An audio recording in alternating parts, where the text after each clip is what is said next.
Under 5 to play in the first. I formation again for Dallas. Dak under center, followed by Lipke and Pollard. He fakes it to Pollard, steps up, throws back of the end zone. There's CeeDee Lamb, tumbling, but he gets both feet down. Touchdown Cowboys, and they retake the lead in the first. Geno Smith back in the shotgun as a 5-yard penalty sets up 3rd and 9. He's rushed from behind, but he gets it away, and he finds DK Metcalf, who's off to the races. 25-20, 15-10, 5, touchdown. Pitch and catch over the middle. DK Metcalf broke free, and Seattle strikes for a 73-yard touchdown to open the scoring. Dallas has been providing pressure as of late. 4th and inches. They snap it. It's Charbonnet, and he's stopped short. DeMarcus Lawrence, Donovan Wilson in the backfield, a huge tackle for loss, and a turnover on downs gives it back to Dallas with 7:04 to play. Belt tie snap, Prescott with plenty of time, lofts it, end zone, Jake Ferguson! Covered by Jamal Adams, but it doesn't matter. Fergie into the end zone, and Dallas takes the lead in the 4th. 4th down and 2 from the 50. 3 receivers right, all 3 of their targets to the right. Smith rushed by Parsons. He couldn't get it away. It was at the foot of DJ Dallas, and the Micah Parsons pressure forces an incomplete pass, and Dallas will hold on to win it at home. Now they put a wide receiver in motion, fake the sweep, has a lead blocker, he turns the corner. Milroe keeps it inside the 10, he'll reach for the pylon. Jalen Milroe with his 18th rushing score has Alabama on the board first in the Iron Bowl. 19-yard touchdown scamper for Jalen Milroe in his final home game of the season. Number 4 is the guy. You're probably going to get a little tush push right here. 225 pounds. They snap it right to him. He goes to the left side, and he is in. Touchdown, Bama. Jalen Milroe with his 2nd touchdown of the day gives a 2-score lead to the Tide. Now back to the shotgun. Lead blockers, Haynes. Here goes Milroe. 10, 5, turns the corner. Too easy for Jalen Milroe. The hat trick on the ground. Nothing new for the Bama quarterback. Alabama with all sorts of the momentum in the second half. They lead at 27-6. 2:40 and counting after this next snap. Thorne steps up into the pocket again. Now he flushes left. Bootleg, he's going to throw it off balance, way downfield. It is intercepted by Alabama. Xavier Brown, the freshman, cuts underneath the tight end, Fairweather, and that should seal it. The 2nd takeaway of the 4th quarter for the Bama defense may have just given the Iron Bowl back to Bama. Morris back to throw. He steps up into the pocket, throws on the run, sidearm swing into the end zone. It's caught for the touchdown. Blair Conright with his 2nd touchdown grab of 2024, and North Texas takes a 2-score lead. Now Tyler King out of the end zone. He's going to take a return, and he's got some space. Switches fields at the 50, to the 40, 30, 20. How about this answer for Wyoming as Tyler King takes it 104 yards on the ensuing kickoff. No flags for Wyoming, and the Cowboys just don't want to go away here in the first half. Everybody in tight here from the Mean Green. McGill back in the formation to the left of Morris, who sets up in the shotgun. Offset tight end to the left. They give it to McGill. Wide open space in the middle of that offensive line. Makes one move at the 10. He's pushing a defender past the goal line and into the end zone. A 3-touchdown day out of nowhere for Mackenzie McGill. A-gap penetration, but then the speed and the determination to say, no, we're not just getting a first down, we're getting a touchdown. What a breakout performance for McGill. The final knee taken. Both teams vacate the sidelines, and the clock ticks down to hit triple zeros. North Texas wins it in week 4. They improved to 3-1 for the first time since 2018. 44-17 the final score in their first ever meeting with the Wyoming Cowboys. Now, the voice of the Dallas Cowboys, Brad Sham.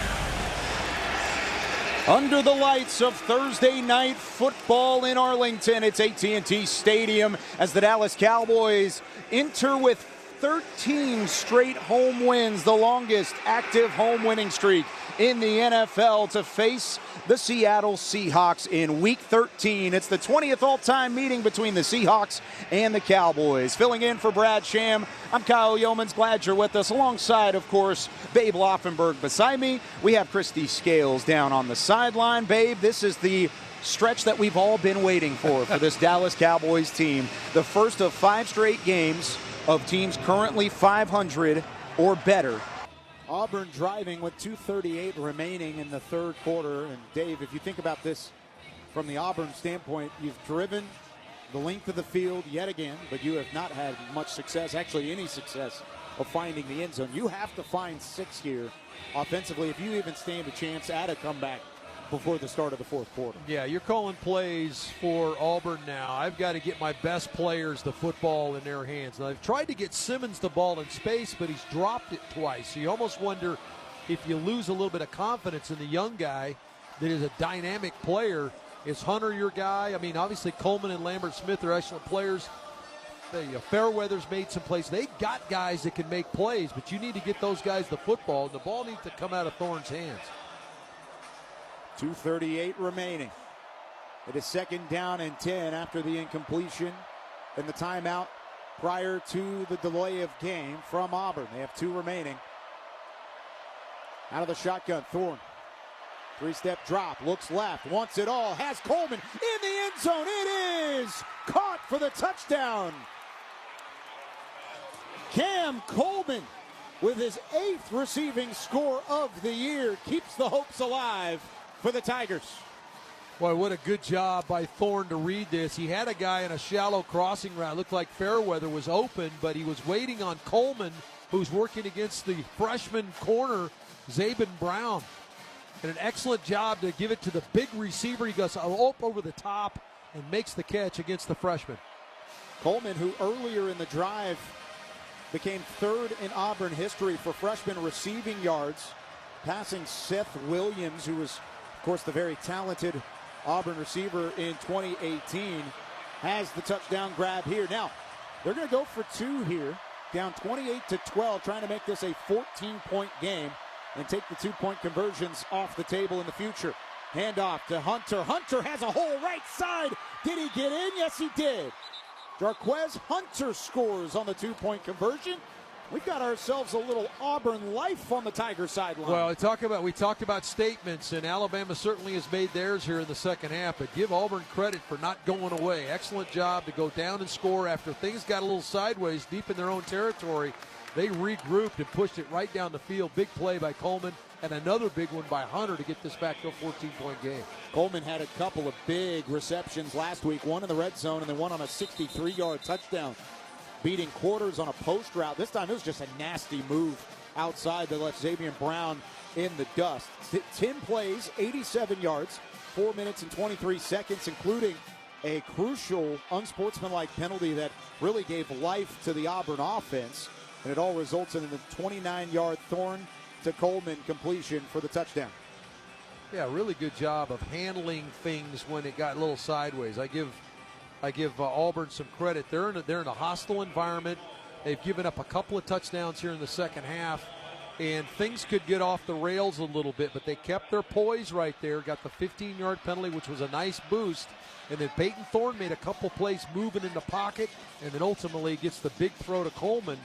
And now if you're Auburn, on the defensive side of the football, you got to come out and play like you did in the first half, because you have not been very good here in the second half.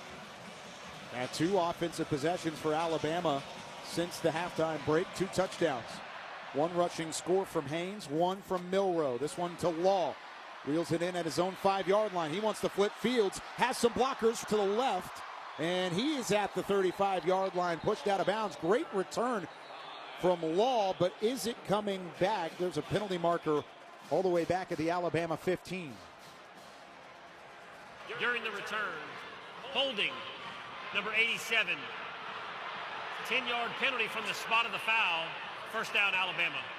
There's a good contingency. We talked about it earlier of orange and navy here in the crowd tonight at Bryant-Denny Stadium, and they're starting to find some life themselves. Can the defense respond after they did not to start the third. Well, they get the first piece of it done. They've got Alabama pinned deep in their own territory. Because of the penalty now, Alabama will scrimmage from their own 10-yard line. So you start thinking about what this could be. Now, obviously, you got to get a stop here. But if Auburn gets a stop, they're going to get a chance to get a short field opportunity and that hot offense get right back onto the field. Alabama at their own 10-yard line. It's the worst starting field position of the night for the Crimson Tide. They'll go 2 receivers to the right, 1 to the left, going from left to right on this drive. Hand off to Jam Miller. Miller has a spot right side of the line, and he turns upfield at the numbers for a good gain on first down. Yeah, this is what it's been here in the second half for Alabama. They're really dominating first down. It's been very difficult to call defensively anything that's aggressive because Alabama's in a very manageable situations here. Just second and about 4 here. That's what they'll mark it from their own 16. They put Ryan Williams in motion. Miller remains the tailback with Milroe in the backfield. Milroe with time, throw over the middle to Cuevas. It is complete. It is right at the line to gain. They may call him a half-yard shy here, bringing up 3rd and inches. Milroe quickly back to the line of scrimmage, still out of the shotgun though. It's 3rd and inches. They go to the ground with Miller. Miller turns his back, falls forward for the first down. Dorian Mausi worked forward off of the second level, the talented linebacker from Auburn, but still not enough to cause a loss. Yeah, good job by Miller just to twist and know that he just needed a yard, and so he was able to squirm to go get it. 2 receivers right for Milroe. Check with me at the line of scrimmage. He's got 1 receiver left. That's Jeremy Bernard. Had a couple big completions in the first half. He's been quiet here in the second. Hand off Miller. Miller wrapped up from behind, taken down for a loss. That's the second time Keldrick Falk has had a TFL on the night. Well, Falk is a talented dude up front. He's one of their most aggressive and dominant players. Is 6'6", 300, almost 300 pounds, about 290. Does a really good job of winning at the point of attack and then finishes the play with a tackle for loss. Got around the left guard, Tyler Booker. Proctor was working out as a left tackle, trying to catch the edge. Loss of 4. Final 20 seconds of the third quarter. Alabama at their own 17-yard line, playing behind the chains. Opportunity for the Tigers. Milroe takes off. There was a spy that was crashing in. Milroe shook him out of his boots, and now he works to the sideline right side for positive yardage. Clock stopped with 4 seconds left. It looked like Asante. I think the linebacker Asante's got a chance here to make the play. And Milroe just jukes him in the backfield. And really, this is going to be about a 3-yard loss. And he turns it into a play where they got a chance to convert on third down. Yeah, it took what it would have been a 3rd and 13 to 3rd and 7 with a gain on that second down scamper. That's the end of the third quarter. Alabama in the 89th annual Iron Bowl, leading it 28-14 over Auburn. You're listening to Compass Media Networks, your home for NCAA football.